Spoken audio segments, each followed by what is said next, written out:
نماز میں جب آپ تکبیر کر کے نماز شروع کرتے ہیں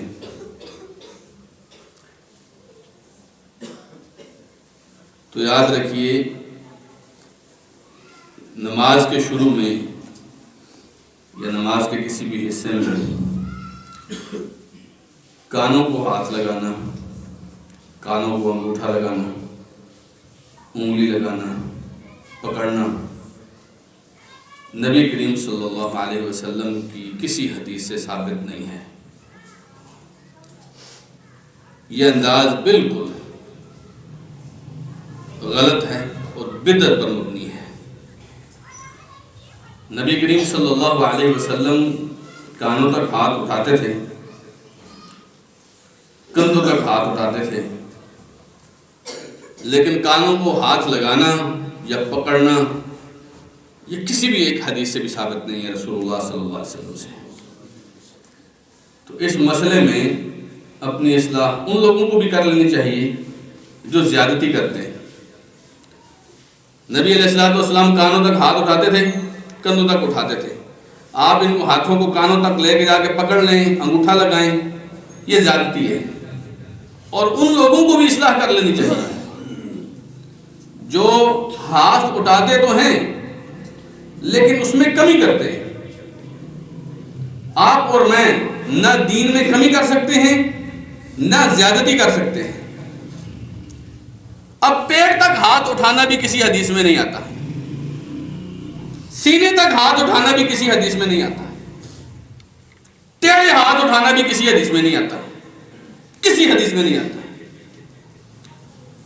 تو جو رسول اکرم صلی اللہ علیہ وسلم کی سنت ہے اس سنت کو تھامیے۔ نبی کریم صلی اللہ علیہ وسلم فرمایا کرتے تھے من احب سنتی فقط احبنی، جس نے میری سنت سے محبت کی اس نے مجھ سے محبت کی۔ یہ کیسے ہو سکتا ہے کہ ایک آدمی اہل سنت ہو، اہل حدیث ہو، اس کا اوڑھنا بچھونا رسول اکرم صلی اللہ علیہ وسلم کی سنتیں ہو، اور وہ دین کے سب سے اہم رکن میں یا تو کمی کر رہا ہے یا زیادتی کر رہا ہے، اور وہ کام نہیں کر رہا جو رسول اکرم صلی اللہ علیہ وسلم نے ارشاد فرمایا ہے۔ ہم نے پچھلے جمعہ بھی ایک حدیث بیان کی کہ نبی علیہ السلام نے قیام کے دوران، رکوع کے دوران، سجدے کے دوران، تشہد کے درمیان اعتدال کا درس دیا ہے۔ تو اعتدال سے آگے بھی کوئی چیز ہوگی وہ بھی غلط ہے،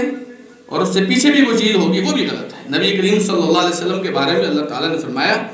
یا ایھا الذین آمنوا لا تقدموا بین یدی اللہ ورسولہ، اے ایمان والو اللہ اور اس کے رسول سے آگے مت بڑھنا، اللہ اور اس کے رسول سے آگے مت بڑھنا۔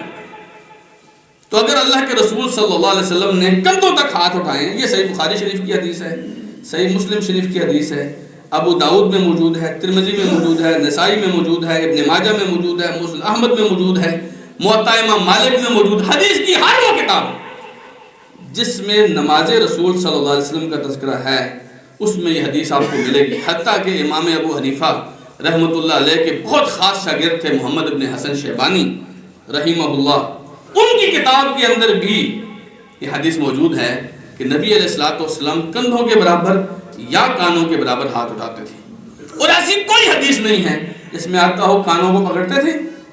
یا پیٹ تک ہاتھ اٹھاتے۔ میں نے ایسے بھی کئی لوگوں کو دیکھا ہے ایسے کرتے ہیں، یہ کوئی طریقہ کار نہیں ہے۔ ہاتھوں کو اس طرح اٹھائیے جس طرح رسول اکرم صلی اللہ علیہ وسلم، کیونکہ یہ ایک سنت ہے